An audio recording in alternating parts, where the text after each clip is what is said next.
Did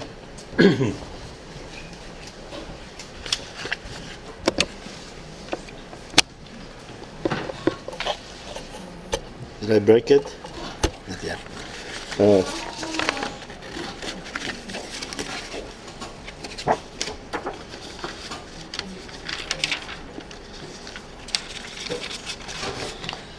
Good afternoon. My name is Abbas Milani, Director Iranian Studies Program here.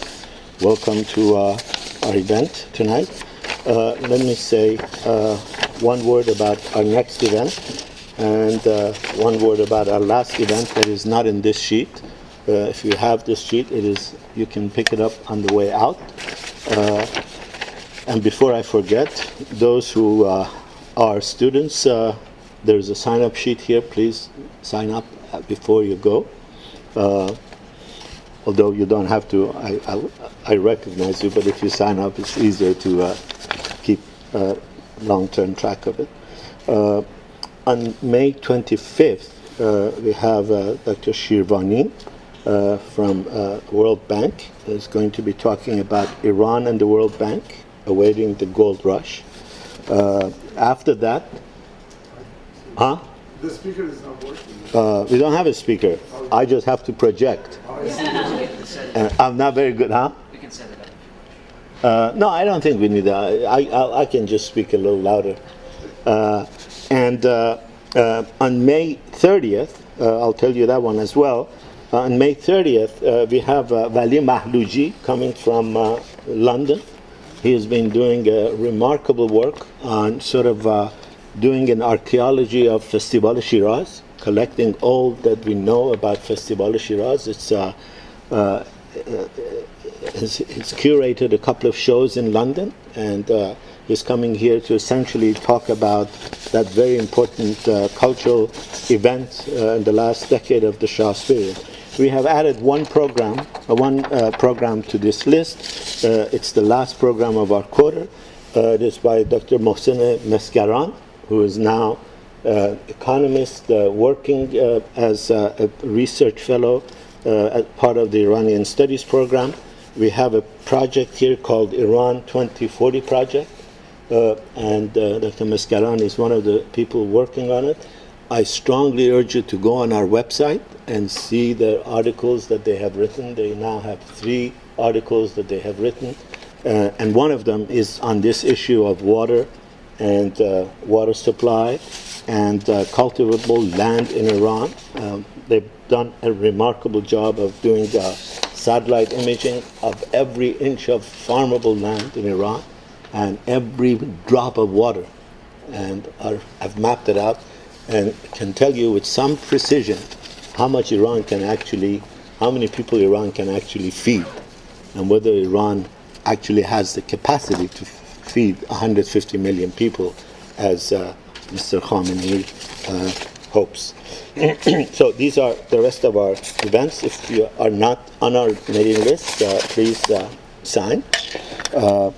It is my pleasure to introduce our guest tonight, Professor Naghibi, Nima Naghibi. She is the chair of the English department at Ryerson University. If I spell, it's one of the major universities. It says it's the most thriving university. I was reading their website, in the heart of Toronto. And the English department is a fairly substantial English department. She is the chair of the program. She was educated in Canada. Her area of expertise has been the question of women, women's literature, colonial discourse, diasporatic discourse. This is essentially the second book that she has published, both of them with University of Minnesota Press, that is truly in the field of cultural studies, one of the preeminent university presses for this specific area: cultural studies, women's studies, critical theory. And the subject of her talk today is representation of women's lives in Iranian women's lives in diaspora, whether it is in memoir, whether it's in autobiography, whether it is in documentaries or whether it is in Facebook and social media. In spite of all the efforts by the Iranian regime to force women to play their traditional family role, Iranian women have been at the forefront, both inside Iran and outside Iran, creatively, scientifically, entrepreneurially, and she is focusing on their rather remarkable output in U.S., particularly in English languages, particularly. I've had the pleasure of reading it. I strongly urge you to read it. It is a very detailed, erudite, precise examination of some of the more remarkable works that have become very popular in Western in the U.S., from Azar Nafisi's work, Reading Lolita, to other memoirs, to Satrapi's work, about which she has written. She has agreed to kindly sign books at the end, so there are books available, and I strongly urge you to avail yourself of this wonderful opportunity. And I have to end by thanking my dear friend Mehdi Safipur, who first kindly sent me a copy of the book to read, and I read it, and I said we have to have this remarkable scholar here. So please, welcome. Thank you very much, Dr. Milani, for that very, very generous introduction. Thank you so much. It's such an honor for me to be here, and I would like to express my deep appreciation to the Stanford Iranian Studies program and to Dr. Abbas Milani, a renowned scholar and the author of a wonderful memoir himself, actually, for this generous invitation. I'm grateful also to Roma Parhad. I just realized I should stand next to the recording, right? I'm grateful also to Roma Parhad and Franco Errico for facilitating my visit here and for being so helpful with all of the administrative details. Now, I have to confess that I've been in denial about the fact that I need reading glasses, and I think this is now the time when I have to accept the fact that I need to wear them. So, excuse me a moment. So it is a real privilege to have this opportunity to speak with you about my book, Women Write Iran, Nostalgia and Human Rights from the Diaspora. What I plan to do this evening is to offer a general overview of my argument in the book and to give you a sense of how I work with these various theories of autobiography, life writing, nostalgia, and human rights. So I'm going to spend the first half of this talk speaking about life writing and nostalgia, and then in the second half of the talk, I'll shift my focus to testimonial writing and prison narratives. In structuring my talk in this way, I'm hoping you'll get a sense of the book as a whole. As Farzaneh Milani has famously pointed out in her now canonical book, in Iranian Studies, Veils and Words, traditionally, the genre of autobiography was not popular in an Iranian cultural context, particularly for women, because this genre of public self-disclosure was seen as a form of sort of metaphorical unveiling that challenged the gendered notion of sham, which she defined as a combination of charm and shame, which is very specific to this ideal, modest Iranian woman. As Milani has herself noted, since the late 1990s, however, a growing number of Iranian women outside of Iran are turning to the genre of autobiography to narrate their personal experiences of life in post-revolutionary Iran and in the diaspora. This trend towards life writing and public disclosures needs to be understood, it seems to me, as part of the literary phenomenon that autobiography critics have called the memoir boom, or the age of memoir. Notable for me was how these diasporic Iranian memoirs were received by scholars who work on Iranian literature and culture. And I have to tell you, it was not at all positive. Right? Some critiqued what they identified as an imperialist thrust to these memoirs. Others went further and made direct connections between neoconservative institutions in the United States and specific memoirists. In large part, though, I think that the critiques against diasporic Iranian memoirs seems to come from a historical suspicion of the genre of memoir itself. I was wondering if it's upside down, but it's not. Okay. So Thomas Kauser, who's a theorist of memoir, has written about this prejudice. And he said, until quite recently, memoir was minor and autobiography major. Memoir subliterary and autobiography literary. Memoir shallow and autobiography deep. Memoir marginal and autobiography canonical. So part of the prejudice against the genre of the memoir versus the autobiography seems to be a sense that autobiography offers a long retrospective lens on a life usually of a known personality, usually male, right? And it connotes a thoughtfulness and an ability to think critically that the memoir, with its focus on a shorter period of time or a singular event in a person's life, does not. The memoir tends to be understood as more emotional and therefore less reliable in its recording of events than an autobiography, which is seen as more rational, balanced portrayal of a person's life. So for me, Iranian memoirs are particularly interesting in their mediation of the diasporic experience through the author's memories of pre-revolutionary Iran, thus placing the concepts of memory and nostalgia and questions of testimony and witness at the heart of these narratives. These memoirs are deeply emotional. They are deeply affecting in the stories that they tell. While some critics have been inclined to discredit them for being too emotional, my interest lies precisely in their emotional and affective qualities. I'm curious about the kinds of responses these memoirs generate or invite. What do expressions of nostalgia, empathy, and compassion do? How do they circulate, and what do they demand of us as readers? In my time today, I will focus first on the specter of revolution in these memoirs, as it really is at the heart of so many of these nostalgic narratives, and then I'll move on to talk about testimony. Now, I should also say that while the 1980s saw a smattering of autobiographical writings by former members of the monarchy or the aristocracy, many of these stories were focused on the specificity of the individual's narrative. They traced the end of a particular era of privilege and power and so on, and told the story of the author's perseverance in the diaspora. But there's been a shift, right? So, and I think that really started in the late 1990s. So Tara Bahrampour's To See and See Again,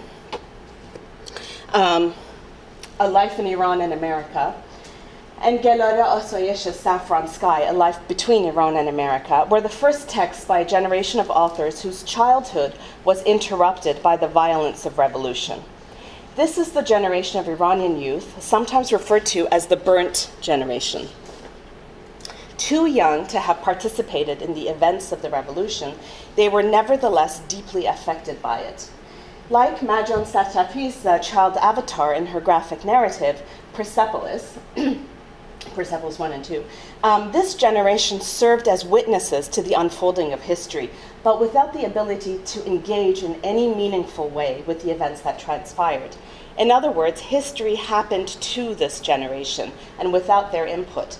This was a generation that existed on the margins of revolution, deeply affected by it, but unable to have a voice. So these texts serve to illustrate the connections I'm making between autobiographical disclosures and nostalgia, and the ways in which these converge in the diasporic Iranian context. I'm interested in the pull of nostalgia and the desire for return in autobiographical narratives, even as this desire for return home has at times placed the author in a somewhat perilous position, and I'll talk a little bit about that later.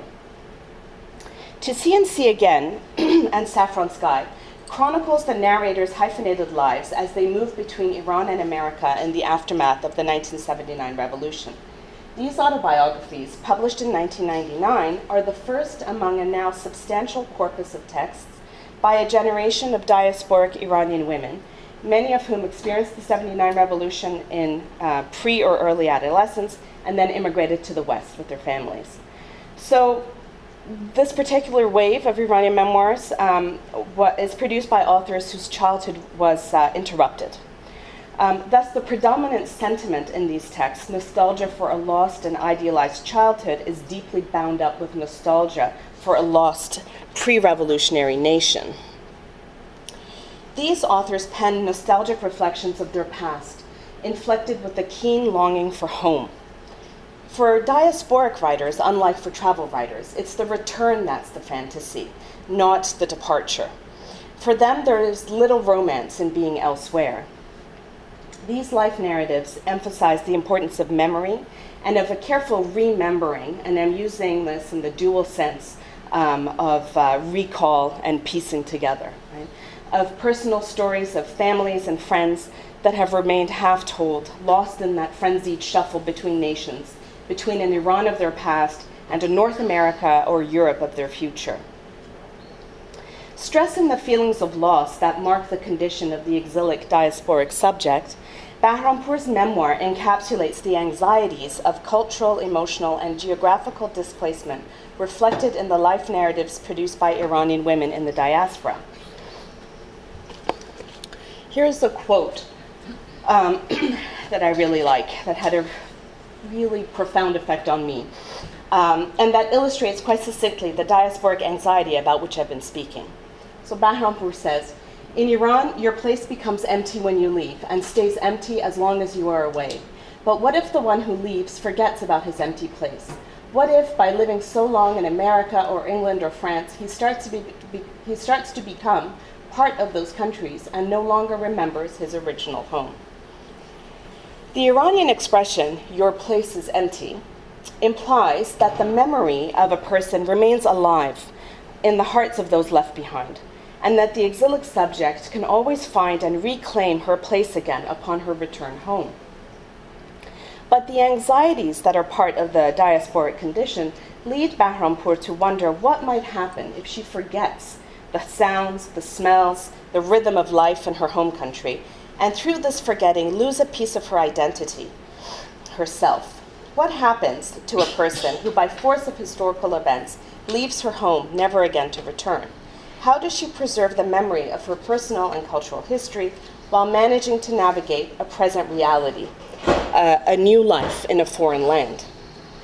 These are the questions that haunt the diasporic subject and that emerge in various ways in autobiographical texts by diasporic Iranians. Scholars who work on nostalgia and memory have noted that historically, nostalgia was a condition diagnosed as a debilitating medical disease. Nostalgia has thus tended historically to be regarded in negative terms. Initially viewed as a curable medical ailment, it was later considered to be a form of psychological trauma. Once it was no longer diagnosed as a medical and therefore treatable condition, nostalgia was recast in cultural and literary contexts as an emotional wound. In popular discourse, nostalgia is often seen as a sentimental indulgence, right, which market-savvy entrepreneurs have easily attached to consumer goods. These negative connotations have contributed to a view of nostalgia as implying movement backward. But as Svetlana Boym has argued, nostalgia is as much about projecting a future past as it is about claiming an irretrievable past. In other words, nostalgic remembrances of pre-revolutionary Iran do not simply amount to mourning a lost Iran or a past life. They are also an expression of mourning for one's future self that might have been. In the nostalgic desire to reclaim an irretrievable place, Iran, and irretrievable time, pre-1979, lies an articulated grief for a future that could have been. At the level of the individual nostalgic, what this means is that the desire for another place and another time involves a mourning for that imagined future self, who the diasporic subject imagines herself to have become had the traumatic event, in this case the revolution, not taken place. Azadeh Moaveni's relationship to Iran, as she describes it first in Lipstick Jihad and then in Honeymoon in Tehran, is, as in the case of other memoirists, a nostalgic one. Keenly aware that her desire for Iran is shaped and mediated through what she repeatedly refers to as the dusty memories of her diasporic family and friends, Moaveni's nostalgia for Iran can be understood through Marianne Hirsch's concept of post-memory, a memory passed down through generations. While Moaveni's Lipstick Jihad, much like Bahrampour's To See and See Again, is interwoven with nostalgic memories of Iran, Moaveni's text is particularly interesting since her longing for home precedes her visit to the country. And she sees Iran for the first time at age 5. Her visit re-cements her nostalgia for an Iran mediated through the memories of her parents' generation and their yearning for an elusive homeland. Moaveni thus inherits a powerful longing for an idealized pre-revolutionary Iran through the force of her parents' nostalgia. This feeling of longing for a home that many have never themselves seen has been usefully explained by Jennifer Delisle. Oh, sorry, these were the covers of Moaveni's text. And this is the quote from Jennifer Delisle. She explains it as genealogical nostalgia, which she defines as follows: the affective drive to uncover, preserve, and record our family history and homeland, this notion of feeling a place in our bones despite never having seen it. The painful longing to return home defines and shapes the diasporic existence, whether the object of desire is an actual physical location where a person once resided, or whether it is simply a place known and felt only through the imagination, since the nostalgia they feel is an inherited one from previous generations. Particularly eloquent on the subject of nostalgia, Moaveni describes with poignancy the emotional effects of living at a remove from one's country of origin. Recognizing that she herself carries this burden of inherited nostalgia, Moaveni decides to return to the home of her imagination and to confront her feelings in the very place that serves as the object of her nostalgia. Upon her arrival in Iran, Moaveni relishes the warm welcome she receives from her family and describes with powerful emotion the experience of sitting in her grandfather's kitchen. The kitchen smelt like summer, and I sat on a bar stool at the island in the center, enchanted with the abundance and the knowledge that generations of my ancestors had eaten this precise sort of apple, exactly those peaches. In this moving description of her reconnection with a personal as well as a national cultural history that until now had only existed as part of a carefully preserved family lore, Moaveni invokes and reclaims her ancestral connections to Iran.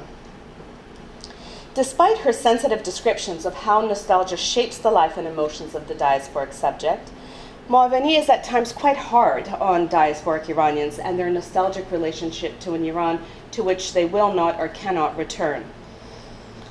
However perceptive her description of the stresses and tensions of diasporic life, what also emerges in her memoir is her at times reproachful view of diasporic Iranians whom she characterizes as guarding stale memories of a pre-revolutionary Iran and indulging their nostalgia for an Iran that exists only in their imagination. For Moaveni, then, nostalgia is for the most part quite negative. It encourages an ossified relationship with the country of origin and hinders a complex and comprehensive understanding and engagement with the country's contemporary politics, society, and culture. Indeed, much of Lipstick Jihad is preoccupied with the subject of nostalgia, with which Moaveni connects to the topic of loyalty to one's origins and to one's place of birth. Turning a critical lens on herself, her aunt, and her cousin, who all went to Iran under the spell of nostalgia for an Iran about which they all fantasized, she writes, "All of us, Khale Zahra, Kimia, and I, had arrived in Tehran as Iranians of the imagination. We had Iranian identities, but they were formed by our memories and the Farsi-speaking parts of our soul. But we could not navigate the Tehran of today or share in the collective consciousness of the Iranians who never left." Bound up with the politics of Iranian diaspora and nostalgia is thus the question of loyalty. Those who left Iran during or shortly after the revolution are seen as having abandoned the nation in the face of adversity. Those who stayed behind suffered through the immediate and bloody aftermath of the post-revolutionary period and the 8-year Iran-Iraq War. So much has happened to the country and to its inhabitants post-1979 that those who left the country and who live abroad are depicted as incapable of understanding the realities of contemporary Iran. So one of the unsettling effects of this position, then, is the question of authenticity. Those who stayed behind and suffered through the war and the policies of the Islamic Republic are the real Iranians. Those who went abroad are the so-called Iranians of the imagination. For Moaveni, this question of authenticity and belonging and of authentic and inauthentic Iranianness is the personal conflict with which she struggles continuously in terms of her own relationship to Iran, and it's one that surfaces repeatedly in both of her memoirs. In her second memoir, Moaveni recounts her decision to live, work, marry, and have a child in Iran. Unlike her first memoir, Honeymoon in Tehran recalibrates Moaveni's identity as perhaps more legitimately Iranian. Her successful attempt to return offers her the possibility of accessing an authentic Iranianness no longer available to the nostalgic Iranians living abroad. Her return, however, is short-lived. Eventually, she's forced to leave Iran, this time with her husband and small child, as it becomes increasingly obvious that she can no longer work safely as a journalist in Iran. Their decision to leave is intensely conflicted and prompts Moaveni to raise once again the implied connection between a diasporic life and disloyalty to one's country of birth. Indeed, Arash and I were joining the great stream of educated Iranians who each year abandoned their country for better jobs and better futures abroad. Moaveni's feelings of guilt over her decision to leave Iran are shared by many diasporics and are reflected in the wave of memoirs over the past 2 decades.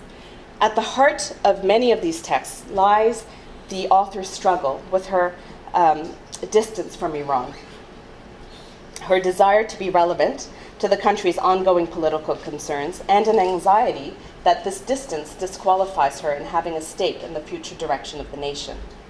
Perhaps it is this powerful affective combination of nostalgia and guilt that explains why, over the past 2 decades, a notable number of diasporic Iranian journalists like Moaveni decided to relocate to Iran.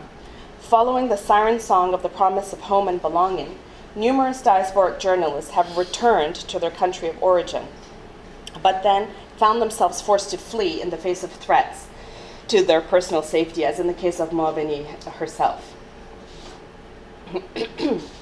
Or in the case of Houman Majd, whose memoir, The Ministry of Guidance Invites You to Not Stay, I really like that title, chronicles his experience of moving to Iran for a year with his American wife and infant son. While he is drawn there by the magnetic pull of nostalgia, he is obliged to return to America for his own and his family's safety.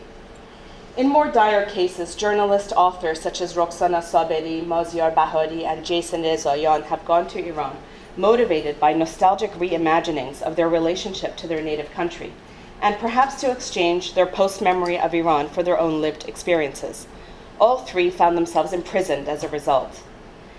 This compulsion by diasporic writers to rediscover a personal history and forge connections with the lost homeland dovetails with the desire to not only reclaim their past connection, but also to create a legitimate space from within which they could engage with the quotidian affairs of their native land. Nostalgia, then, is complicated. At once myopic in its focus on personal experiences and memories, it is also driven by an intense longing to reconnect, to legitimize one's continuing relevance to the political and social concerns of one's country of origin. Nostalgia can also be a productive emotion. Nostalgic memories can transform the act of turning back to the past into opportunities for future engagement. The creative process of remembering, again in that dual sense of recall and piecing together, allows the diasporic writer to indulge in her nostalgic memories of the past, but it also forces her to come to terms with Iran in the historical present. Just going to take a sip of water.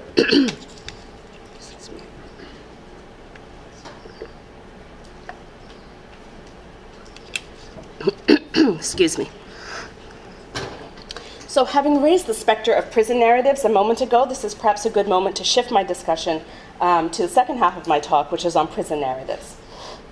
So I'll begin this part of the talk with this quote from Elaine Scarry, from her essay, The Difficulty of Imagining Other People.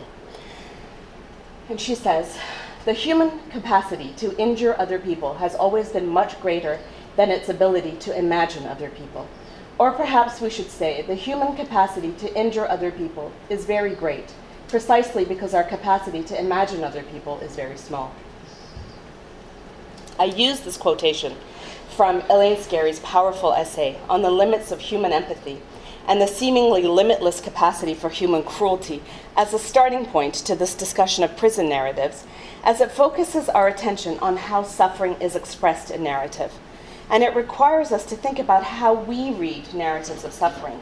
How can we, as privileged readers, bear witness to the traumatic experiences endured by political prisoners in a meaningful way, in a way that goes beyond merely making sympathetic noises in the face of another's suffering?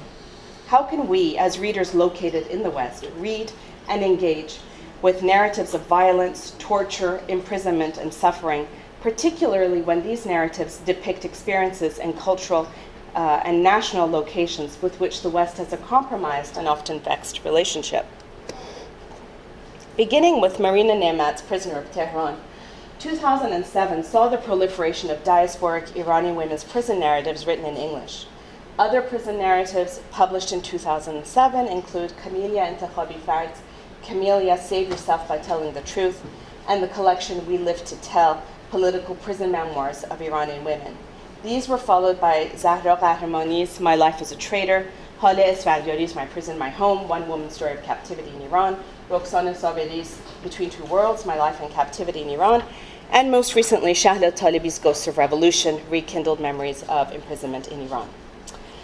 Diasporic Iranian prison narratives are part of a wave of testimonial literatures that foreground suffering, mobilizing what Gillian Whitlock has called a rights discourse that impels the reader to take up a compassionate stance.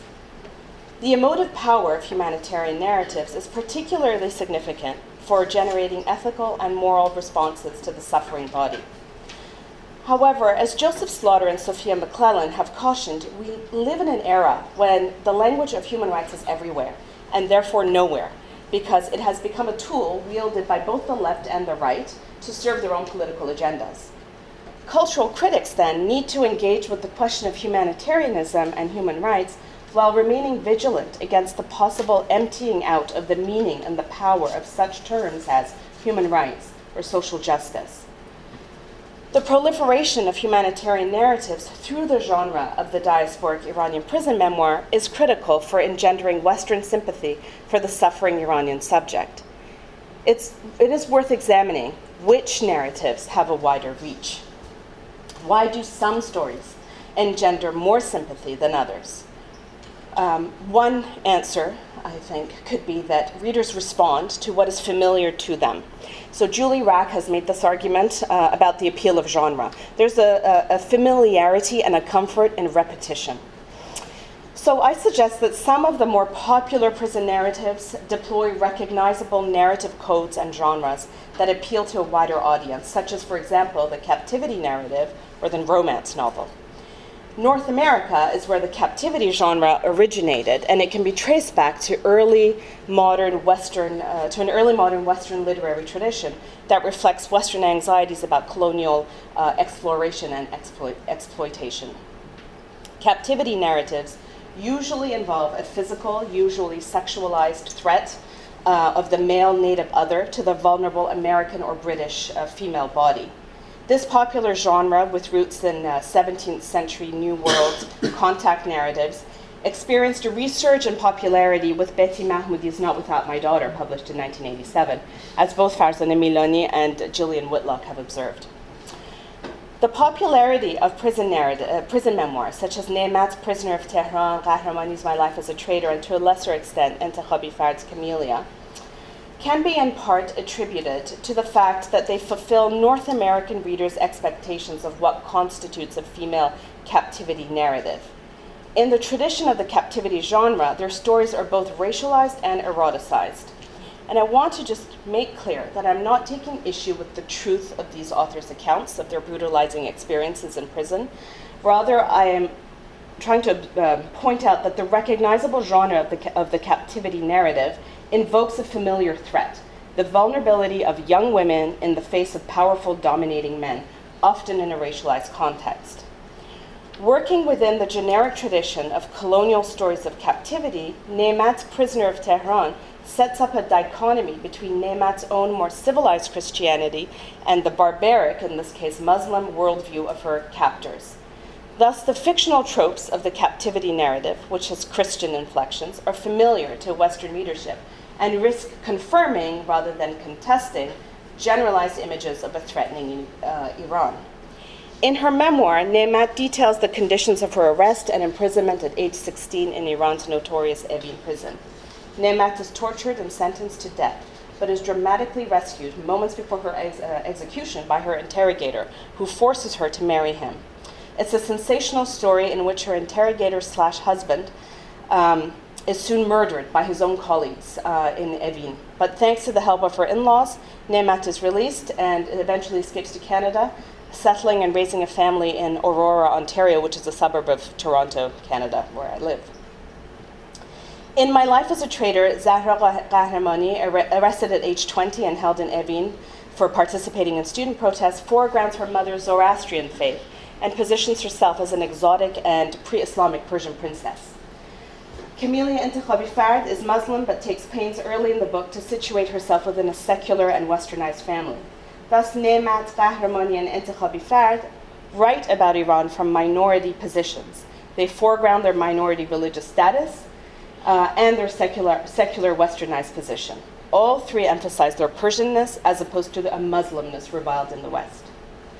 Nemat, Qahramani's, and Intikhabi Fard's narratives are also highly eroticized, following the tropic conventions of both the captivity genre and the Harlequin romance, which hinge on the anxieties that emerge in response to the sexual threat posed by the figure of an often swarthy man.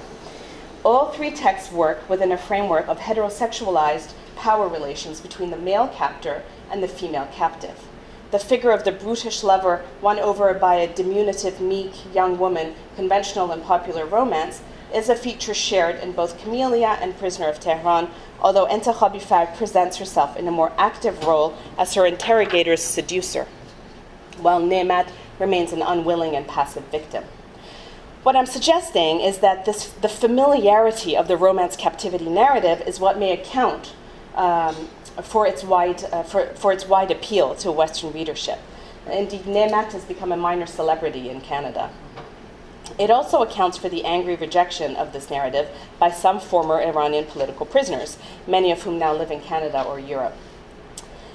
Although I have pointed to the recognizable fictional tropes within which Nemat, Intikhabi Fard's, and Qahramani's texts operate, my intention, believe it or not, is not to dismiss their accounts of torture, imprisonment, and suffering. Rather, I'm interested in how certain life stories are told through the mobilization of recognizable generic conventions and the effects of the circulation of these texts. All three prison narratives compel a humanitarian response from the reader as witness. These narratives engender some kind of feeling in the reader that can be a socially and politically transformative response to another's traumatic experience. However, while this engendered compassion may have transformative political or personal potential for the Western and Iranian reader of the prison memoir, we need also to bear in mind Lauren Berlant's claim that, and these are her words, compassion is a term denoting privilege. The sufferer is over there. The gap that opens up between the object of compassion and the compassionate subject is where expressions of humanitarianism are articulated, underscoring how feelings of compassion and humanitarianism are inextricably bound up with complex relations of power. The humanitarian response, then, actually demands less from us. We can express feelings of sorrow or pity regarding an isolated case without turning a self-reflexive, critical eye towards the larger social and political system which creates inequalities and hierarchies, a system in which we may ourselves be complicit. Shahla Talibi's Ghosts of Revolution, published in 2011, is a prison memoir that operates in a different register than any of the ones previously discussed. Unlike the prison memoirs considered earlier, Talibi offers a historical contextualization of Iranian society and politics that does not lend itself to hastily drawn conclusions about the country as a unilaterally brutal place. Rather than working within the limits of the genres of the captivity narrative or of the romance novel, Ghosts of Revolution can be described in terms of what John Beverly has termed the testimonio, which translates as testimony, the act of bearing witness to injustice. Talibi writes in graceful prose, intertwining her memories of suffering and torture in prison with those of her fellow inmates and of their collective efforts to keep themselves intact under the dehumanizing effects of torture. Talebi's memoir, an emotionally challenging read, is a story of defiance against oppression and of binding love between those who have suffered the unimaginable torments of political prisons. This is a powerful text that bears witness to the traumatic effects of torture and imprisonment in Iran and to the horror of the mass executions of 1988, during which thousands of political prisoners, including her own husband, were summarily killed and thrown into unmarked graves. Now a faculty member in the Department of Religious Studies at Arizona State University, Talebi's memoir engages with questions of torture and suffering through a deeply personal and complex theoretical lens. Indeed, Talebi's narrative works in deliberate and thoughtful ways as a challenge to Elaine Scarry's formulation of torture as language destroying. Her memoir is a poignant and deeply moving testimonial to both the cruelties and the generosities of human relationships. In response to the attempted destruction of her voice, Talebi offers a moving account of her experience in prison and as a victim of torture. Describing her reaction to the fate of some of her former cellmates who shortly after their release succumbed to the traumatic memories of torture and imprisonment by committing suicide or descending into madness, Talebi writes, oh, and I forgot to show you these covers from, I'll just go, Camellia and the other text I discussed. Okay, so this is a quote from Talebi. I realized that I was not writing or dreaming about my experience, or more accurately, did not know what I was dreaming about, nor was I aware if I was even dreaming at all. It was a state of despair, a space of silence and lost voice. I was no longer even singing to myself as I used to. Horrified by this realization, I reluctantly began to write, and my writings were saturated with the ghosts of the dead and the spirits of the mad. Putting pen to paper, she expresses her voice and shares her memories alongside descriptions of her friends and cellmates, articulating a vision of humanity that conceives of human relationships as interdependent, stressing her belief that the well-being of oneself is necessarily dependent upon the well-being of others. Every chapter in Ghosts of Revolution incorporates stories of other people whose lives became inextricably intertwined with Talebi's own in prison, and whose sufferings impressed themselves upon her memory. With sensitivity and empathy, Talebi traces and narrates the trajectory of each individual's life. In extreme cases, as in the irrevocably damaged young Roya, who has removed herself cognitively and emotionally from her immediate surroundings, Talebi and her fellow prisoners hypothesize about her life before prison. Speculating about her middle-class background, Talebi fleshes out Roya's pre-prison life, thus offering her, in the fullness of generosity and even without her awareness, memories of happiness, love, and security, a time before prison and before torture. Throughout her memoir, Talebi offers moving descriptions of her inmates, even humanizing a particularly despised recanter, Fauzi, by contextualizing her story through a sympathetic framework. By contextualizing her story through the sympathetic framework, she challenges Scarry's claim that I mentioned earlier, when Scarry said our capacity to imagine other people is very small.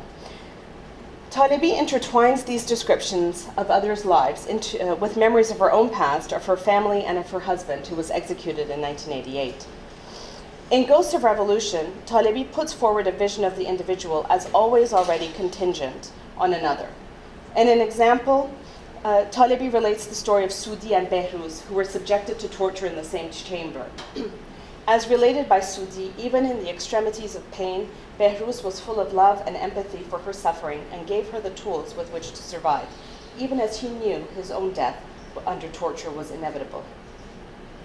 Thus, Talebi's memoir, as testimonial, makes claims on the reader to respond to narratives of suffering in ethically and politically responsible ways. But it also places stress on the modern conception of the individual as self-contained and autonomous. What her memoir draws our attention to is our collective responsibility to be empathetic, to care for others, and to bear witness to suffering. As Talebi relates her visceral account of pain and torture, she writes also of resilience and of the possibility of retaining one's humanity, one's ability to feel empathy, even in the most brutal of conditions. Ghosts of Revolution is about the resilience of ordinary people in dehumanizing and degrading conditions. It is also, uncomfortably, the story of the evils committed by ordinary people in ordinary circumstances, such as her recounting of her memories of the torture and suffering inflicted on the village dog by a group of boys when she was a child, or of the pleasure with which her teachers inflicted corporeal punishment on nonconformist students. Talebi interweaves her memories of the torture to which she and others were subjected to in prison with her childhood memories of the physical and emotional suffering inflicted by other children on their peers. A particularly disturbing episode for her family involved a group of young men who tormented and terrorized her good-natured but slow-witted cousin, Youssef, by tossing him into a fast-moving river, in the full knowledge that he did not know how to swim. Gulping the water, frozen and paralyzed, he stared at death spreading over him. His last look at the world he knew till then was at the devilish expressions in his friends' eyes and their grinning faces enjoying themselves at his expense.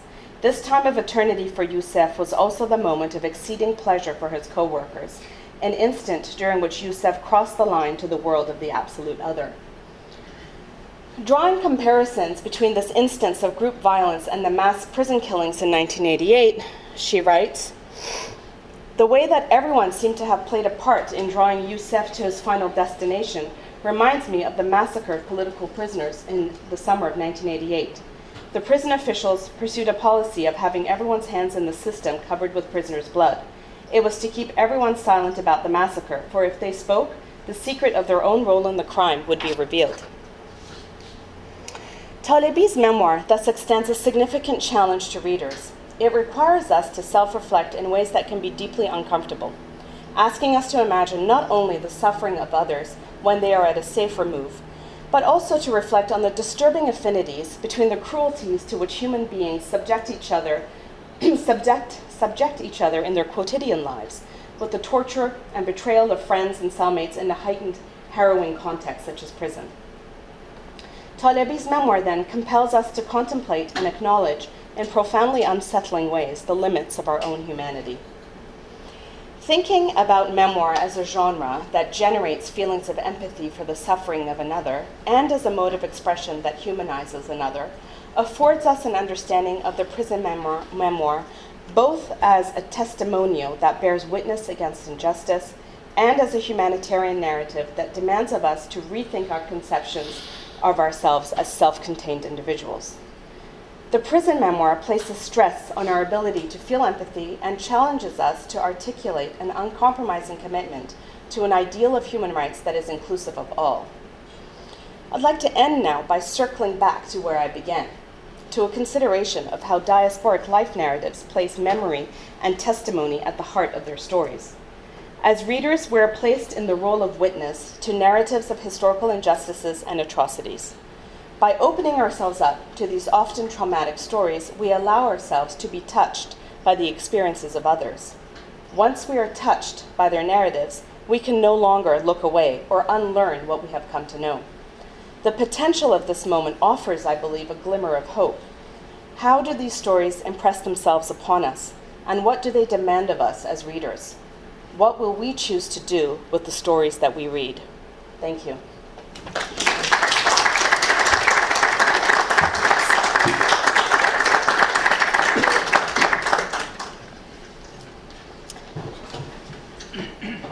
Thank you. So I'm happy to take questions.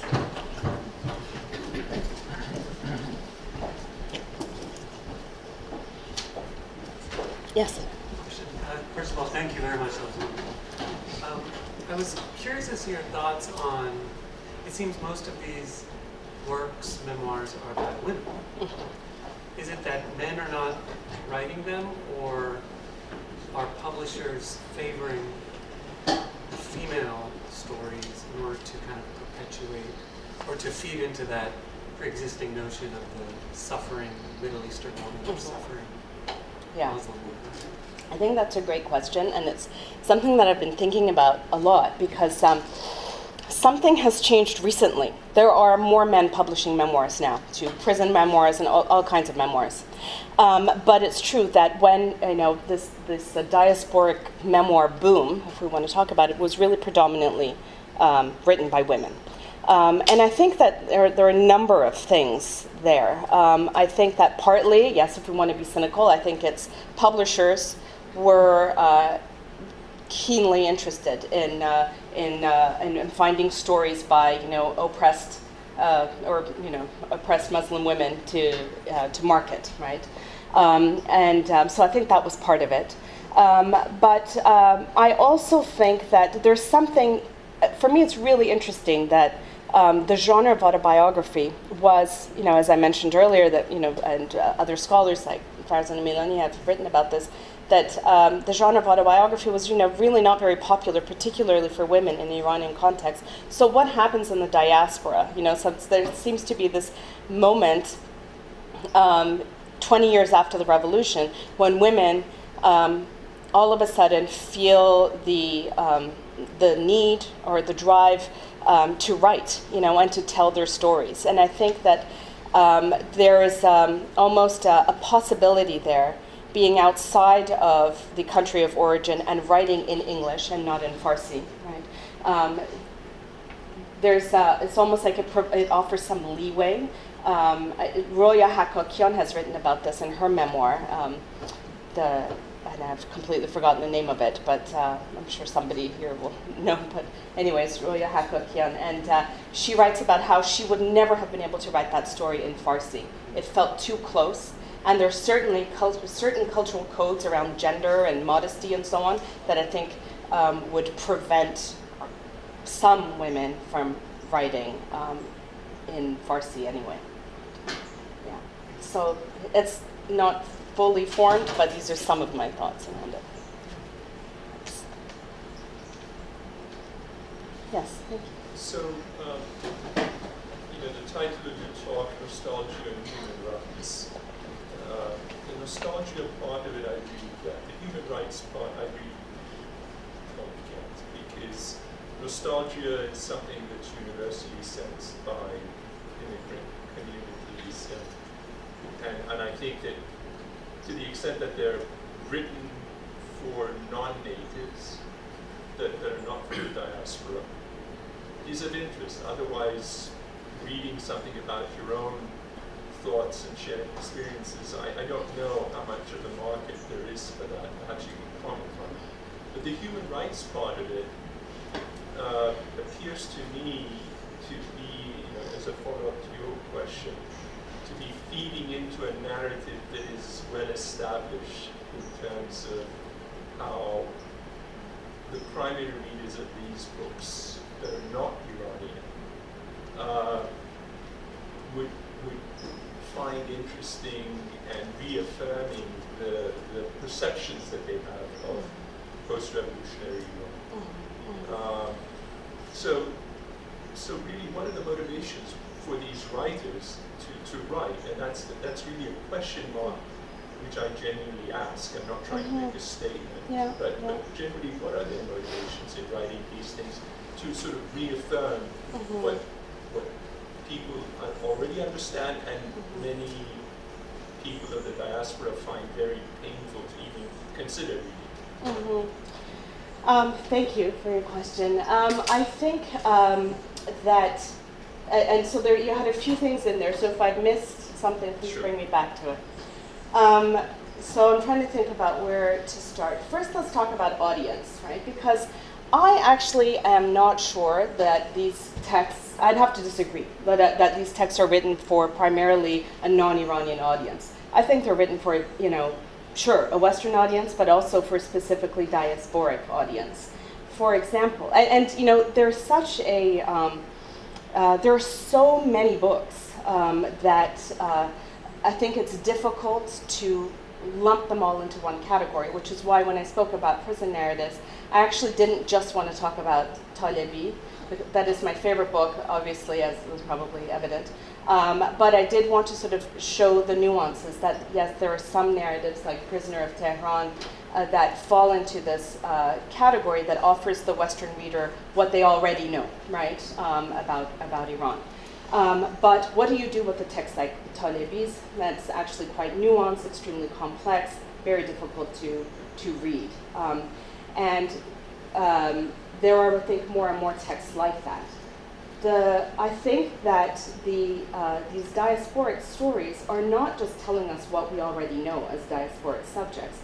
In fact, I think they're telling stories that a lot of people identify with in a very powerful way.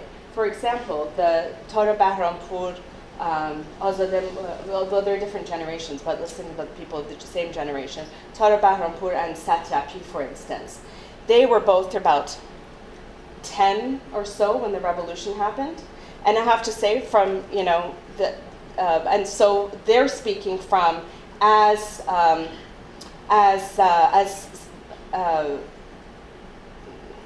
they experienced the revolution, as I had mentioned before, they're sort of on the margins, right? They watched it happening. And it was, even so, I think there's a kind of a perception that, well, kids aren't really affected by things, when they'll kind of get over it.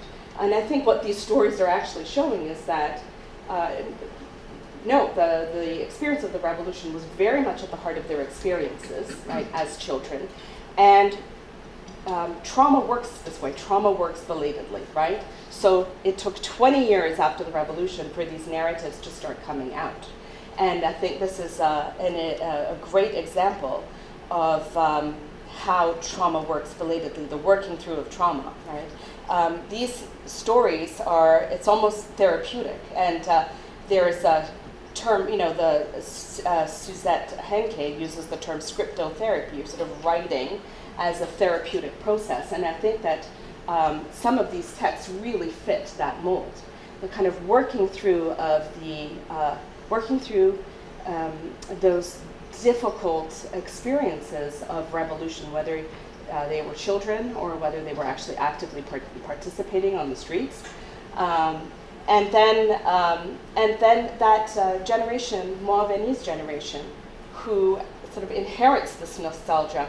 Now there's a whole generation of kids like that who've never set foot in Iran, but who feel this kind of connection to Iran and feel nostalgic for certain aspects of Iranian culture only because they get it from their parents. And I think seeing themselves in literature in this way, reflected in this way, is actually quite a powerful experience. So all this to say that I don't think they're reaffirming, these stories are reaffirming what a Western audience necessarily wants to hear.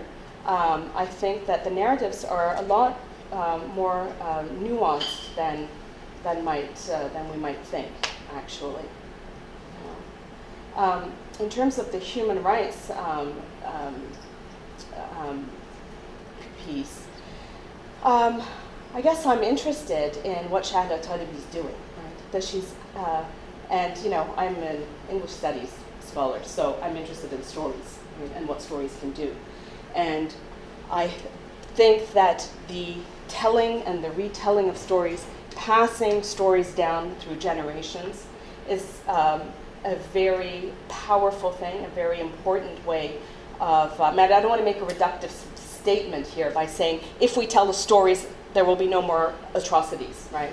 That's not what I'm trying to say, but I do believe that hearing stories of the kinds of atrocities that took place, and hearing about other people's experiences, traumatic experiences, really allowing ourselves to open ourselves up to those experiences, allowing ourselves to be affected by these stories, create space for empathy. And that's what else can we do other than feel empathetic, put ourselves in the place of others? And to me, that is a key element of social justice, right? Recognizing the familiarity, the sameness of others, rather than seeing them at a distance, seeing them as alien and other, right? hearing each other's stories and letting ourselves be affected by them, I think helps shrink our world a little bit, right? I mean, I'm not sure if that is addresses some of the things that you're saying. I will ask a follow-up question afterwards. Okay, all right, thank you. Yes, thank you. Okay, thank you. I really enjoy your talk. Very Thank much. you. Thank you very Thank much. you.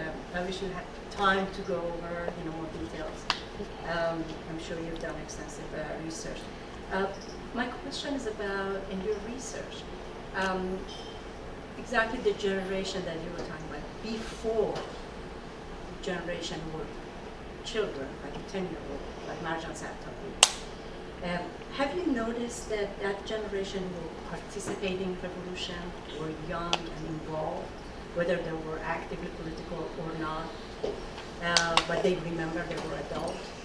Have you noticed that there's not as much work, or either in the form of autobiography or memoir, or even storytelling literature? Yeah. Have you noticed that?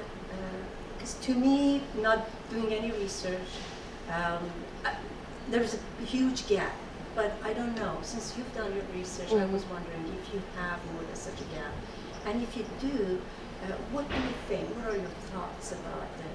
What is the reason? I can guess. I have some ideas, but I'm very interested to know what is your thoughts about why. Are you talking What about gap are you talking about? I didn't understand the question. I'm trying The to- gap between the generation who were younger, who were older during the revolution, participated in the revolution, like unlike Marjan Sartapi, she was like about 10 years old, if Yeah, I remember. yeah. Affected, as you said it perfectly, affected by revolution, but they were children, right? But those people who were 20 years old, 25 years old, to me, they haven't done enough, considering the fact that they've been through a lot. They haven't done enough work to express, to tell their stories. That's what I want to say. And that's my, but I was wondering if you noticed something like that. There are more memoirs, it's true, by the younger generation. I think that's partly a language issue. I think also that there are different, there's Nahid Person Sarvestani, who's a documentary filmmaker. And she made a documentary film recently. I wrote about it in my book, and I'm terrible with titles, so it's gone out of my head. I think it's called My Lost Revolution, something like that. I can't remember. So she actually, she's made a number of documentaries. It took her a long time. Actually, it's really interesting because she made the documentary The Queen and I don't know if you've seen that, right? And it was interesting because I think it was in discussion with Farah in that kind of bizarre relationship that they ended up, forging, right? That there are a couple of moments in the documentary where she starts talking about her brother who was executed. When they go to Farah's daughter's, Leila Pahlavi's grave, there's this moment where the two of them, actually two very different peoples, we have Farah and a former communist, right, who kind of have this emotional connection because of their shared grief and mourning, right? So she starts talking about her brother and says, I've been thinking about my brother who was executed in the 80s and how guilty she felt because it was her younger brother and she had brought him into she had encouraged him to join the group. And then she managed to flee the country, but he was executed, right? So it was interesting because it was in that documentary, you can kind of see it, like that she's kind of working through all of a sudden. And she said, for 20 years, I blocked this out of my mind. And that, again, is how trauma works, the blocking it out, just not thinking about it. And the trigger almost was this connection with Farah. The next documentary she made was about her brother. And it's actually a really fascinating documentary. And it's quite, I find, problematic in a number of ways. But anyway, so she is one person who did do that work. There are others who I think have written some things in Farsi. But but there's a lot of there are a lot of disconnected narratives. There are little pieces here and there. There were a lot of responses to Marina Nemat's Prisoner of Tehran. You're probably familiar with there was incredible outrage by former political prisoners in response to her narrative. And their narratives were kind of piecemeal. They showed up on websites here and there in fragments, right? And I think, again, it's kind of illustrates how trauma works, right? It's kind of not fully articulated. Maybe that'll change, but I also think the not having facility with the English language might be another reason why. May I do a follow-up? Quick answer. No. Language and trauma, that was on my list. Mhm. How about the fact that culturally, Iranian culture, we don't have that, we don't value memoir, or we don't take Yeah. it seriously Yeah. as much as in Western culture. Could Yeah. that be a factor? Mhm.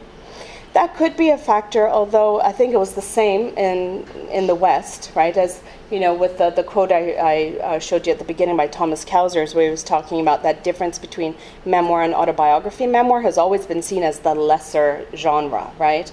It's actually quite gendered, usually, by women, and it's usually kind of focused on an event and something that happened, rather than like somebody's, like Churchill's autobiography. That's kind of seen as respectable, right? But someone's memoir from whatever their experiences, doing whatever, it's just not valued in that way. So I think that's kind of cross-cultural, yeah.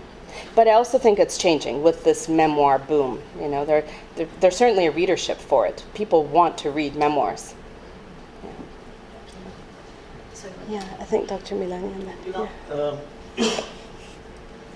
I don't know how to articulate it, but to consider, for example, Talibi's book, Prison Memoir, Mm-hmm. and put it in the same category with Humana Match, in my view, is combining apples and oranges. Yeah, Humana yeah. Match relishes in his brief arrest, knowing at all times that he was going to get out, because Yeah. CBS is after him, and he's got his cousin in the president's office. This is a woman who suffered and was at the verge of death. Yeah. This is a genuine prison memoir. Yeah. The other one is a commodity. Yeah.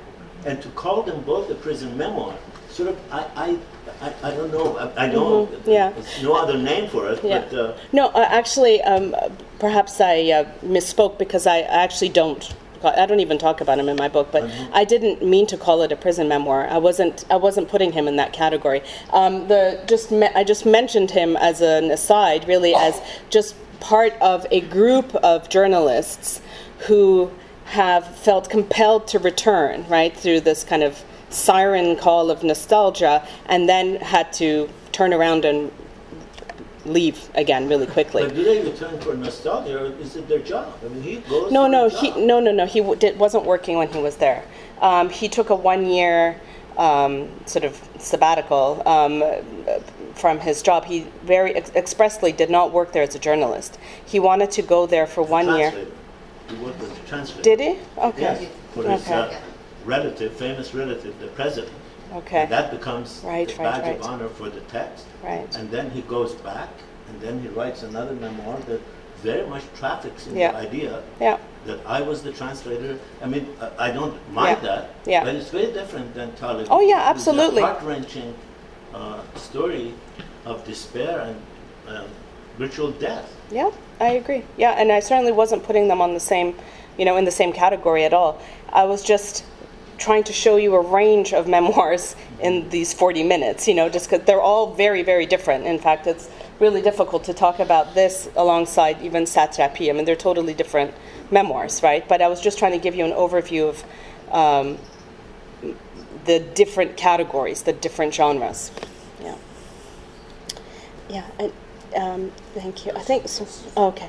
Oh, yes, sorry. I forgot which direction. Yes. You mentioned some of these memoirs or stories were written like 10 years after they left the country. Like, how living in a Western culture for several years might have affected what they originally experienced. How can we make sure that what's written there is what they have originally experienced? That's a great question. And actually, the term memoir comes from the word memory, right?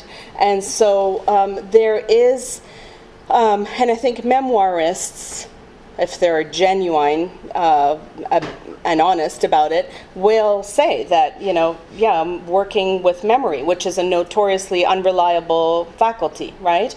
So, and I think that is the difference maybe between sort of the perception that some readers of memoir have and what memoirists themselves are seeing. Memoirists are telling a story. It doesn't have to be the truth, and there is no such thing as, I know I'm sounding like a pro-structuralist right now, which I am. So, there is no such thing as the truth. I'm going to, the story that I tell today about whatever, the breakfast that I ate, is going to change a little bit tomorrow, right? Because I might forget a small detail. That doesn't mean that I'm lying. It's just how memory works, right? Memory is unreliable. So I think we have to step away from this idea that that memoir has to sort of deliver this kind of unadulterated truth to us. I think we should just sort of step back and read it as a story, just like we don't have these expectations of fiction, right? We put so much pressure on writers of memoirs, and I think the expectation is that, like, for example, a theorist of autobiography, Philippe Lejeune, talks about the contract, right, the autobiographical pact between the writer and the reader. As long as there's an element of truth, right, that's what you have to kind of, there should be some truth in it, right? But you can't expect that every single detail, a smell that is described that the author remembered from when she was 4, is obviously not necessarily going to be precisely the way it happened, right? So, and I don't have a problem with that, but I know some people feel very strongly about the truth of the memoir, As long as the main details are, correct, as long as, the person actually was in jail and wasn't pretending to, then it doesn't really bother me, It's a story. And I think there was here, and then we'll go back there. Sorry. You mentioned, well, of course, I understand that the title of your talk is about memoir. You emphasize the fact that the reader connects with what is going on in the memoir and feels empathy. But I would like to kind of disagree with that. Personally, I think that memoir doesn't have that kind of effect on the readership, because there's always the chance that the reader might think that, okay, this is happening to somebody else in the other part of the world, and I feel sorry about it, I feel sorry for this person and what happened to this person, but it's not going to happen to me, and after a few days or months I might forget about what was going on. But I'm curious to know your opinion on the difference between memoir and fiction. Don't you think that fiction, although it might be based on real things or unreal things, it has more effect than telling a story? The readership can connect with whatever the writer is telling us, wherever the writer is coming from. You might read a fiction from any parts of Africa or any parts of Asia, and you feel connected to that person, to the narrative first and to the characters of the story. But memoir always brings that divide between the reader and the That's really interesting. I wonder why do you think that is? Because I don't. Fiction writer, so. Okay. But seriously, I always thought that fiction has more effect. It brings emotions in the reader that might not even be familiar.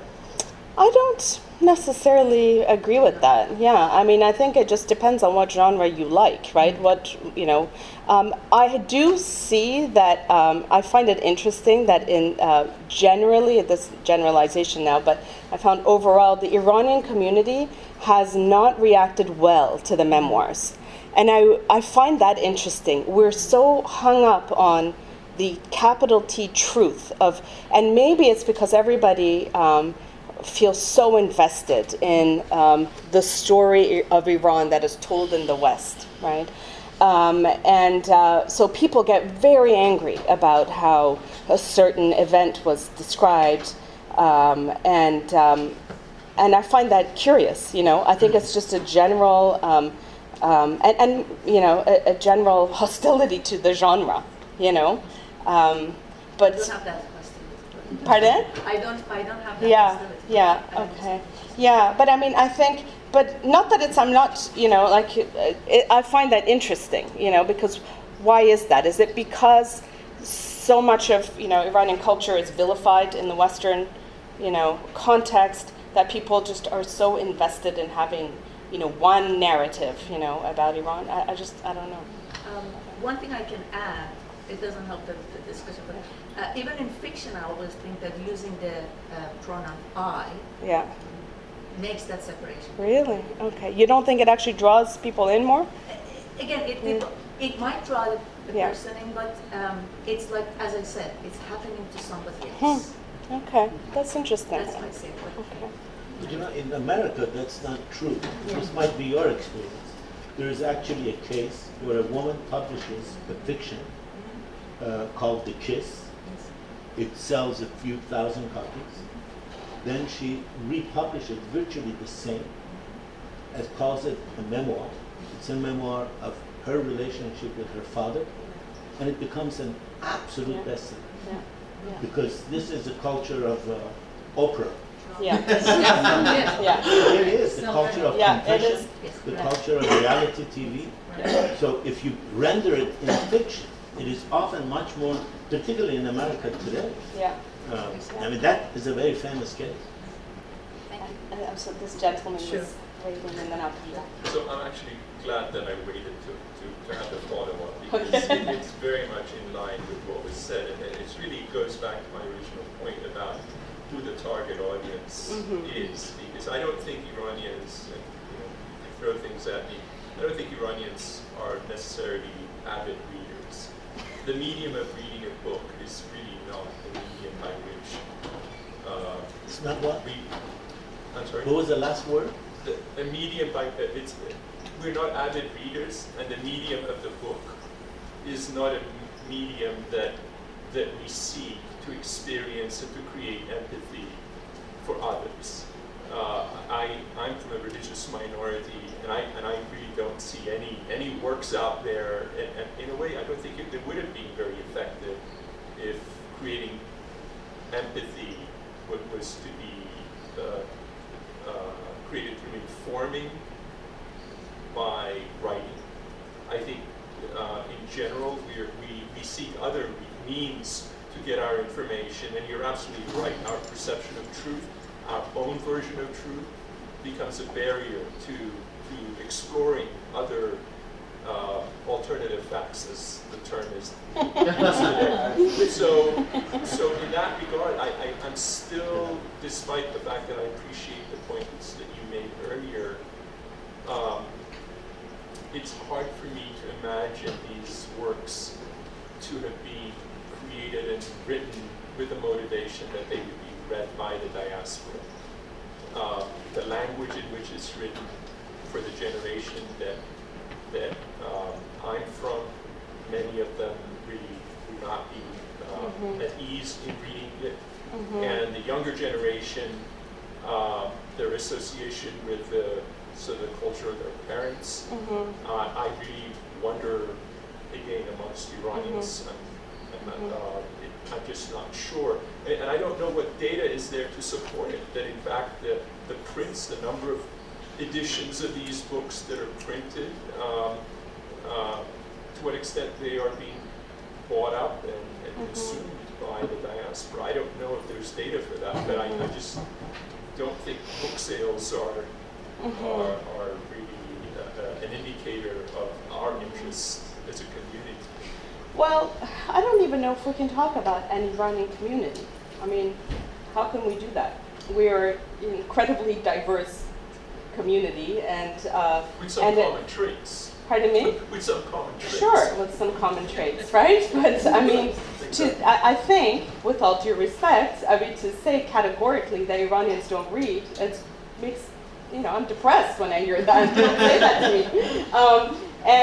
Also, I mean, having, I see all the time, because, I serve as external sometimes on dissertation defenses. I've already, there are all these dissertations on diasporic writing.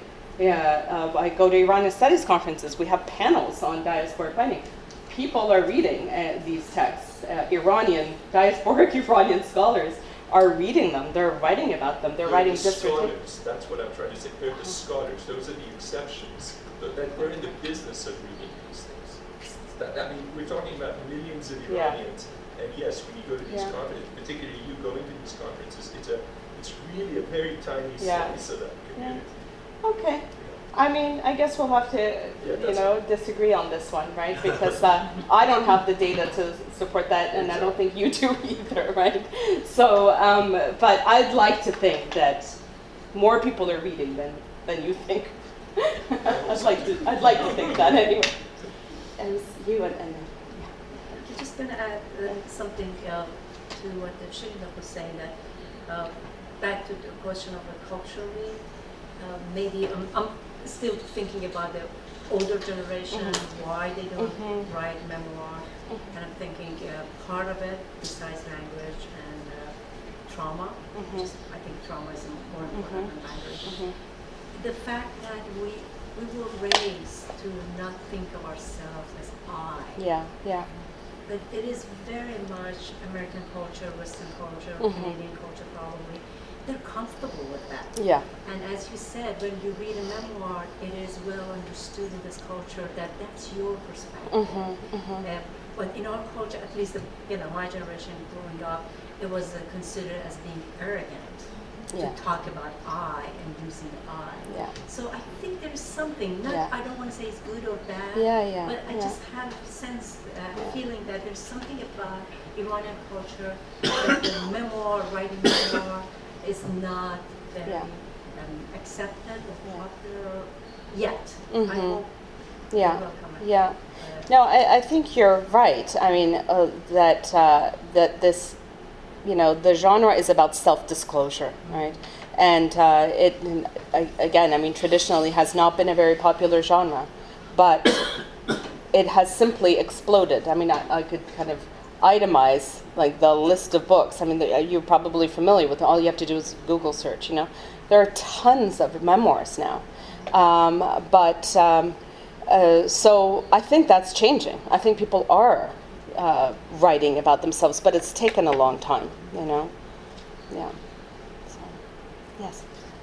So I thought that your description of autobiography and memoir as being metaphorical unveiling was particularly apt when you were talking about it.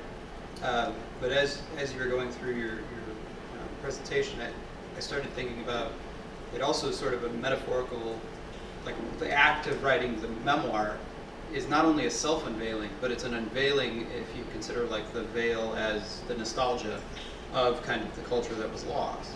And so I was just thinking that with the point about how it's not being really particularly well received, I feel like perhaps the rest of the diaspora is not ready to do that unveiling and kind of accept it. So I just... Yeah, that's a great point. That it's so fraught, right? Is this what, do I understand that correctly, right? That I think to a certain extent there's discomfort with, even now, if you have a few Iranians in a room and they just want to talk about, just for example, I was actually expecting a question about the 1988 massacres or something. If you get a few Iranians in a room about that, they'll be at each other's throats, right, with their own versions of what happened. And so I think you're right, that there's so many disagreements. I mean, perhaps we're not at that point yet where we're just comfortable with hearing that person's version. So,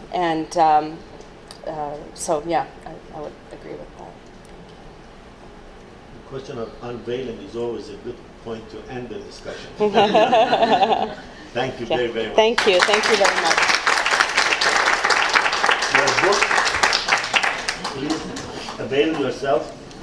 And she has promised to sign something, Yes, right? of course. Should I just unplug this? Yeah, sure, that's good. Whoop, stuck here. Thank you very much.